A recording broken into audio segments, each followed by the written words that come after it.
जबकि D9 configuration में एक इलेक्ट्रॉन की कमी है, means it has one hole और वैकेंसी। ये मैंने आपको बताया था, जिसको हम कहते हैं होल फॉर्मुलेशन। तो स्पेक्ट्रोस्कोपिक टर्म्स हैं, they are same. Both these configurations will have the same spectroscopic terms. State में मेटल आयन जिसमें 5d ऑर्बिटल्स हैं जो कि डीजनरेट होते हैं जब तक उसमें ऑक्टाइडल फील्ड नहीं आती, and therefore no electronic transition is possible. जब तक कोई मेटल आयन फ्री स्टेट में है, फॉर एग्जाम्पल D1 की कॉन्फ़िगरेशन क्या है, ये टाइटेनियम ले लेते हैं। फॉर एग्जाम्पल टाइटेनियम आयन है, तो इस टाइटेनियम आयन में जो d ऑर्बिटल्स हैं वो पांचों के पांचों डीजनरेट ही रहेंगे। There will be no splitting. Splitting कब होगी? when it is present in the octahedral field or in the presence of tetrahedral field। ठीक है, so D1 free gaseous ion के लिए there will be no spectra, so D1 configuration will have no spectra।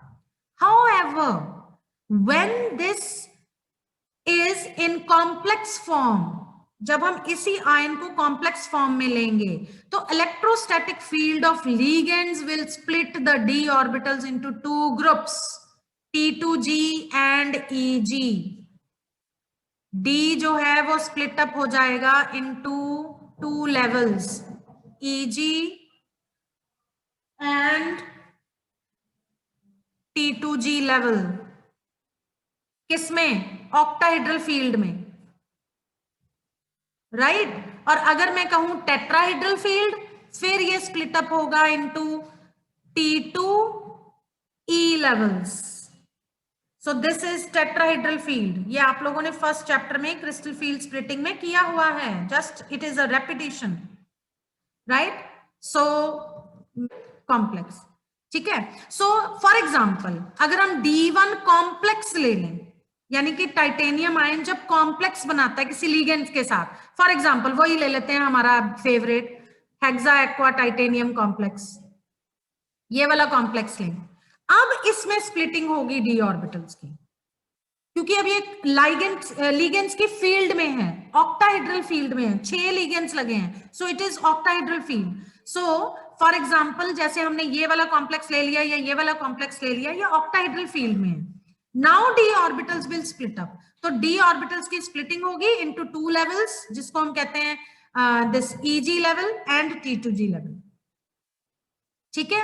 अब क्योंकि titanium ये जो complex है D1 configuration, जो टाइटेनियम की ऑक्सीडेशन स्टेट है इट इज +3, ठीक है। +3 का मतलब है कि इसके d ऑर्बिटल्स में इट हैज ओनली 1 इलेक्ट्रॉन, ठीक है। क्योंकि ऑक्टाहेड्रल फील्ड है तो डी जनरेट ये नहीं रहे, d ऑर्बिटल स्प्लिट अप हो गए इनटू टू लेवल्स ऐसे, ठीक है। और T2g लेवल जो है वो नीचे है, यानी कि ये जो इलेक्ट्रॉन है it is present in lower level, it is present in lower level. तो अब क्या होगा, नेचुरली ये जो लोअर लेवल में इलेक्ट्रॉन प्रेजेंट है it will absorb some energy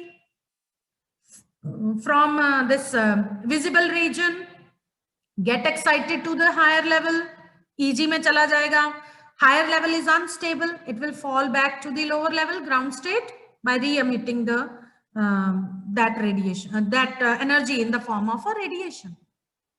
इसका मतलब है D1 कॉन्फ़िगरेशन में ट्रांजिशन कौन सी हुई, T2g to Eg, राइट। सो यहां पे ये देखो डायग्राम में भी दिखाई हुई है। सो यहां पे ये जो लोअर लेवल में इलेक्ट्रॉन है, एक ट्रांजिशन पॉसिबल है and that transition is from T2g to Eg। so this transition is, मैं यहां T2g to Eg,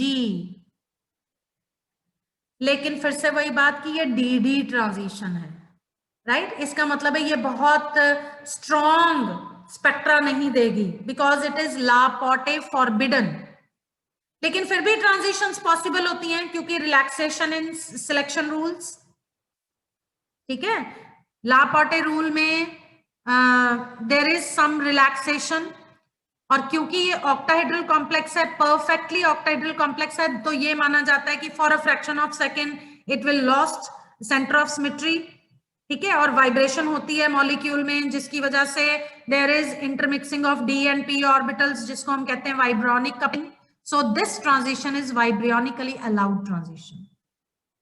कॉम्प्लेक्स में D1 कॉन्फ़िगरेशन वाले कॉम्प्लेक्स में, टाइटेनियम के कॉम्प्लेक्स में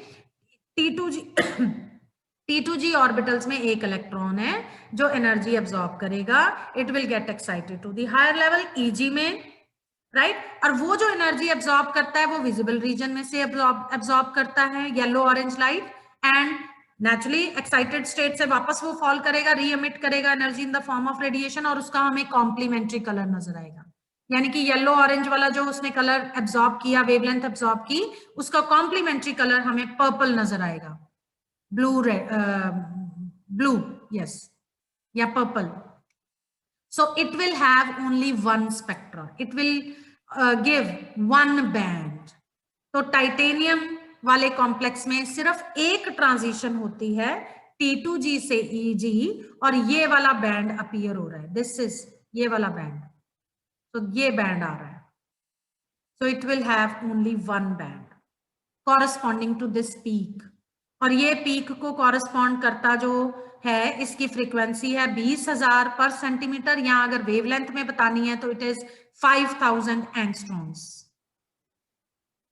ठीक है, so energy corresponding to this wavelength, that is DD transition है. और ये परफेक्टली ऑक्टाहेड्रल कॉम्प्लेक्स है, लेकिन फिर भी ट्रांजिशन हो रही है और हमें कलर दिखाई देता है. That is due to this vibronic coupling, क्योंकि इसमें जो ट्रांजिशन हो रही है वो one centrosymmetric d orbital to another centrosymmetric d orbital है.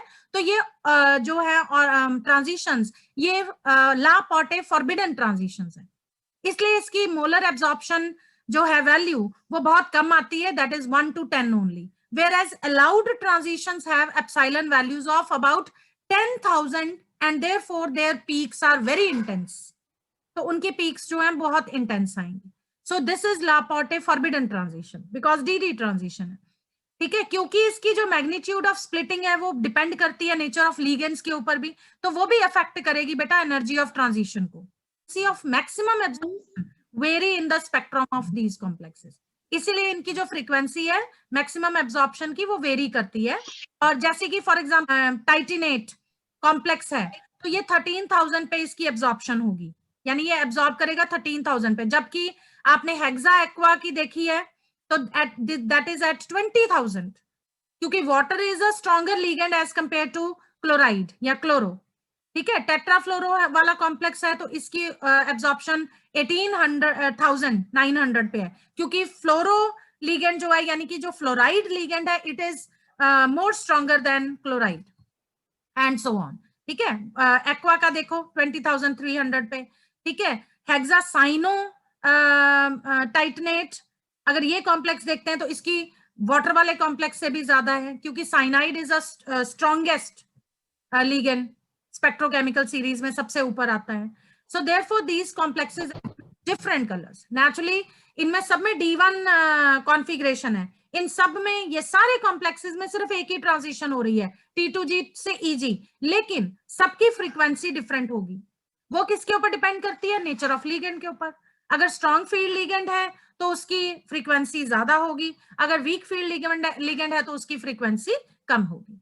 of splitting है caused by various ligands is related to their position in spectrochemical series, कि वो spectrochemical series में कौन सी position पे lie करते हैं. अगर वो strong field है तो naturally उनकी जो ये crystal field splitting है वो ज्यादा होगी, frequency ज्यादा आएगी. ठीक है, so if it term for a D1 config free ion D1 configuration is D2, yeah sorry 2D configuration is 2D, यानी कि इसकी जो मल्टीप्लिसिटी है वो 2 है, यानी it is doublet spin multiplicity, और स्टेट कैपिटल D होगी. ठीक है, और होगा 1/2 एक इलेक्ट्रॉन, तो टोटल स्पिन S भी कितना होगा 1/2, क्योंकि और कोई इलेक्ट्रॉन नहीं है, राइट. तो स्पिन मल्टीप्लिसिटी कितनी हुई 2s + 1 यानी कि 2 × 1/2 + 1 दैट इज 2। तो डबलेट स्पिन आएगी। और स्टेट 2 क्यों है? क्योंकि D1 मतलब हुआ कि इलेक्ट्रॉन जो है वो 5 d ऑर्बिटल में से, ये है इनकी वैल्यू +2 +1 0 -1 -2। तो इलेक्ट्रॉन सपोज यहां पे है, दैट मीन्स L = 2। तो जब L = 2, एक ही इलेक्ट्रॉन है, तो L = 2, तो L1 + L2 तो करने की जरूरत ही नहीं है। तो L = 2, that means capital L = 2। That means state कौन सी हुई? Capital D।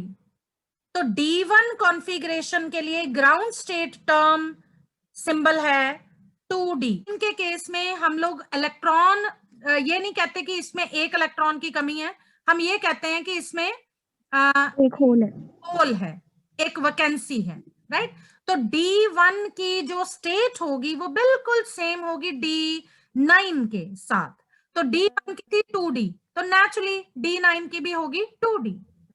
और नेचुरली 2D जो है वो स्प्लिट अप होगा into 2 states, right, EG and T2G। लेकिन फर्क क्या होगा? अब पता क्या है एक्चुअली? क्या है कि इलेक्ट्रॉन नीचे जब आप फिलिंग करते हो T2G की, तो आप 9 इलेक्ट्रॉन को कैसे फिल करते हो? 2 2 2 T2G में, और फिर 2 और 1 हो गए ना 9। देखो ऐसे D9 कॉन्फ़िगरेशन की स्प्लिटिंग होती है T2G EG। तो जब आपने 9 इलेक्ट्रॉन भरने हैं, 2 इलेक्ट्रॉन इसमें भरे, 2 इलेक्ट्रॉन इसमें भरे, 2 इलेक्ट्रॉन इसमें भरे, T2G भर गया, फिर 2 इलेक्ट्रॉन इसमें और 1 इलेक्ट्रॉन इसमें, राइट। तो इसमें एक्चुअली होता ये है कि इलेक्ट्रॉन जो है वो नीचे से एक्साइट होके ऊपर जाता है और नीचे होल हो जाता है। लेकिन वो देखने में कैसे होगा? पहले होल ऊपर था, अब होल नीचे हो गया। तो अब जब हम ट्रांजिशन एक्सपेक्ट करेंगे ना, तो उल्टी ट्रांजिशन एक्सपेक्ट करेंगे। यानी कि हम ये कहेंगे कि होल की ट्रांजिशन हो रही है from EG to T2G, which is shown by this figure 6 आपके पेज पे। ध्यान से देखिए, ये D1 की ट्रांजिशन है, 2D स्टेट जो है EG और T2G में स्प्लिट अप हुई।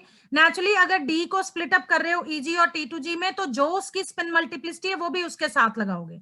यानी अगर 2D लिख रहे हो तो ये स्टेट्स होंगी 2EG 2T2G, यानी कि दोनों डबलेट स्टेट्स हैं। इलेक्ट्रॉन है सपोज, ये यहां से ट्रांजिट होके यहां गया, तो जब यहां गया तो अब क्या सिचुएशन होगी? अब ये सिचुएशन होगी कि ऊपर 2 इलेक्ट्रॉन 2 इलेक्ट्रॉन और नीचे 1 इलेक्ट्रॉन, यानी कि यहां पे एक होल क्रिएट हो गया। तो पहले ऊपर होल था EG में, अब T2G में होल है, तो होल की ट्रांसफर कहां से हो रही है? EG से T2G। D1 की ट्रांजिशन है T2G से EG, लेकिन D9 की कॉन्फ़िगरेशन में जो ट्रांजिशन होगी that is from EG to T2G।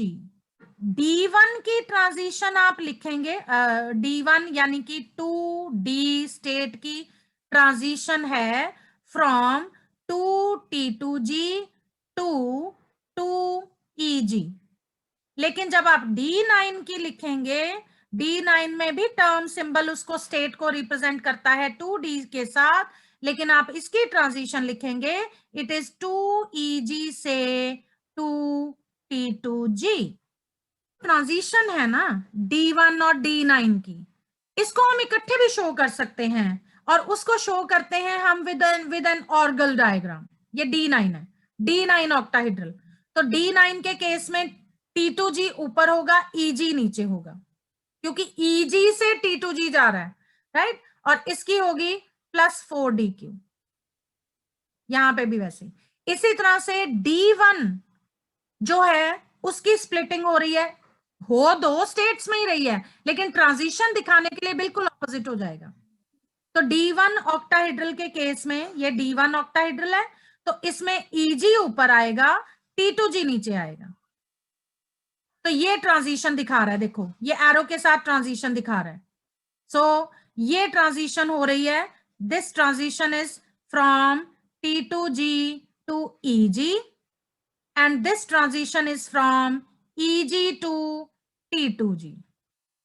Tetrahedral complex में अगर आप D1 की स्प्लिटिंग देखते हो, दिस इज D1, तो टेट्राहेड्रल में स्टेट वही रहेगी, D1 की स्टेट तो वही है, चाहे ऑक्टाहेड्रल हो चाहे टेट्राहेड्रल हो, तो स्टेट इज 2D।